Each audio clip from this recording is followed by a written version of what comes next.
Di akhir abad ke-19 dan awal abad ke-20, perjuangan perempuan dan kelas pekerja mengguncang dunia dan menarik perhatian banyak mata ya di garis depan pertempuran, khususnya yang berkaitan dengan ide-ide. Kita mengenal seorang perempuan yang tidak hanya berperan sebagai seorang orator yang ulung, tapi juga sebagai pemikir revolusioner yang diketahui sebagai Clara Zetkin. Nah, kali ini kita akan sedikit membahas tentang Clara Zetkin ya. Jadi, dia ini adalah seorang perempuan yang menggagas International Women's Day dan pengkritik keras dari aliran feminisme borjuis itu sendiri, dan sekaligus pelopor teori yang menyatukan perjuangan kelas dan pembebasan perempuan dalam satu gerakan besar di bawah payung sosialisme itu sendiri. Dan beliau ini bisa dibilang lahir di tahun 1857 di Saksoni, Jerman. Dan Zetkin ini tumbuh di tengah lingkungan yang penuh dengan kedinamisan kapitalisme industri yang berkembang pesat dan merombak kehidupan rakyat pekerja. Ia masuk ke dalam gerakan sosialis itu pada usia yang terbilang muda. Jadi hidup di dalam pengasingan, dia diasingkan karena aktivitas politiknya dan menjadi salah satu tokoh utama di dalam Partai Sosial Demokrat Jerman.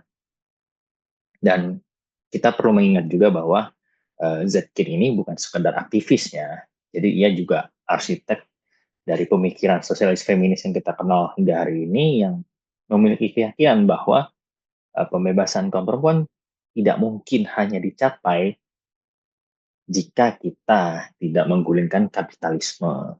Jadi titik tolaknya adalah kapitalisme yang menciptakan sebuah masalah yang akarnya mencapai di semua kalangan. Dan dalam perspektifnya Zetkin sendiri ya, perjuangan perempuan ini dan perjuangan kelas pekerja merupakan satu bentuk kesatuan, dan dia menolak gagasan feminisme borjuis yang ya itu bakalan kita deskripsikan sedikit-sedikit nanti, di mana feminisme borjuis ini hanya menuntut kesetaraan di dalam sistem kapitalisme. Jadi ya masih bersanding dengan kapitalisme juga feminisme borjuis ini, sehingga Clara berpendapat bahwa kelas itu lebih menentukan daripada gender, yang mana perempuan pekerja punya musuh yang sama dengan laki-laki pekerja, yaitu kelas kapitalis, termasuk tadi bisa kita bilang feminisme borjuis yang disebutkan oleh Clara Zetkin. Zetkin juga pernah menuliskan bahwa perempuan proletar tak akan pernah meraih kebebasan penuh lewat perjuangan semua perempuan melawan laki-laki, tetapi melalui perjuangan bersama melawan kapitalisme. Jadi poinnya adalah bukan perjuangan melawan kelompok A dan kelompok B yang berbasis gender, tetapi perjuangan melawan sistem, yaitu ya sistem kapitalisme. Kemudian Zetkin juga mengkritik feminisme borjuis itu sebagai satu hal yang hanya mewakili perempuan kelas menengah atas. Jadi ya kelas menengah ke atas itu yang diperhatikan oleh feminisme borjuis. Dan si Zetkin ini mengembangkan suatu konsep yang kita kenal dengan female surplus. Jadi ini bisa kita artikan sebagai sebuah surplus di dalam perempuan, perempuan ajang yang khususnya, yang kehilangan peran tradisional akibat kapitalisme. Namun masih juga terpinggirkan dari pekerjaan produktif, sehingga lahirlah di sini gerakan perempuan borjuis yang menurut Zetkin akan meninggalkan perjuangan yang cukup radikal begitu mereka mendapatkan hak-hak profesional yang diinginkan. Jadi kayak feminisme borjuis ini hanya berusaha mencapai apa yang mereka mimpikan, dan itu hanya mengisi di ranah-ranah profesional yang tidak terlalu memperhatikan dampak lanjutan setelah mereka meraih apa yang mereka inginkan, gitu kan. Dan Zetkin ini juga merupakan seorang tokoh yang benar-benar tidak hanya memperhatikan feminisme, bagaimana teori dan praktik di dalam sosialisme juga, tapi juga pengkritik dan analisis yang cukup mendalam terkait kajian fasisme.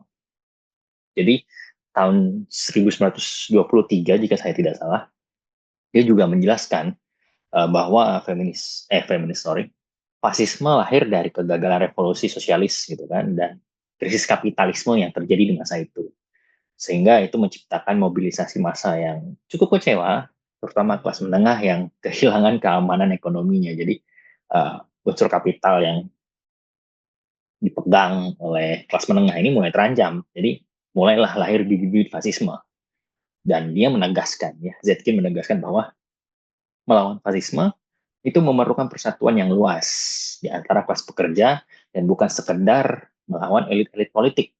Karena fasisme itu merupakan suatu gerakan yang sudah cukup mengakar, ya, karena itu bentuk kekecewaan kelas-kelas yang memiliki power gitu.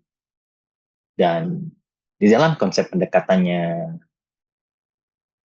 Zetkin sendiri, dia melihat bahwa kapitalisme ini sebagai suatu sistem global, sehingga perjuangan untuk melawannya harus bersifat internasional. Jadi ya bisa kita bilang dia cukup menggaungkan itu, ya, tidak seperti socialism in one country, tapi dia mencoba untuk internasionalism.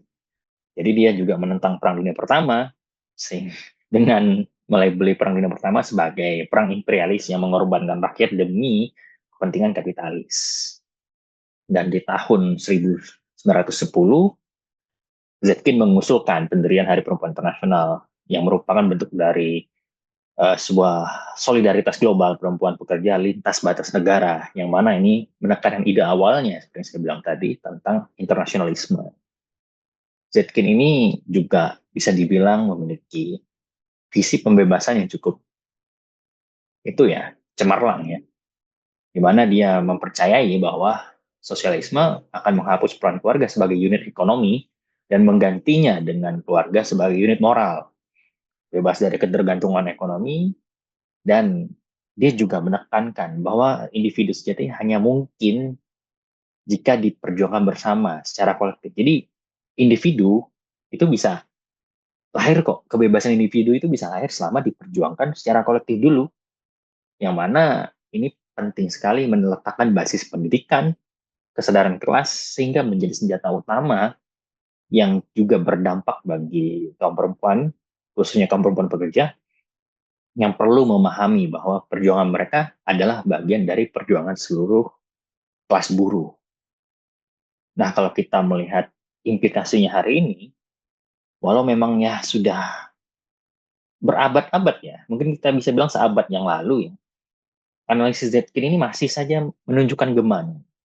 Kritiknya terhadap feminisme juga yang hanya apa ya, bisa kita bilang mungkin tidak sekedar suatu teori aja, tapi dia juga menyentuh lapisan tentang bagaimana feminisme bourgeois ini bekerja, visinya tentang persatuan internasional, dan analisisnya tentang fasisme, semuanya masih terlihat relevan di tengah ketimpangan yang terjadi di berbagai negara. Jadi kalau kita lihat bentuk-bentuk pemerintahan hari ini yang dimana juga banyak yang berubah menjadi sistem yang otoriter, Zetkin menunjukkan bahwa perjuangan sejati nggak bisa berhenti pada titik reformasi. Zetkin melihat bahwa kita sebagai rakyat perlu membangun masyarakat baru yang berlandaskan kepemilikan kolektif dan demokrasi yang sejati. Nah, pada titik ini, Zetkin memberikan kita pelajaran bahwa pembebasan perempuan dan pembebasan kelas pekerja adalah dua sisi dari koin yang sama. Ia bukan hanya saksi sejarah, tapi juga pembentuk.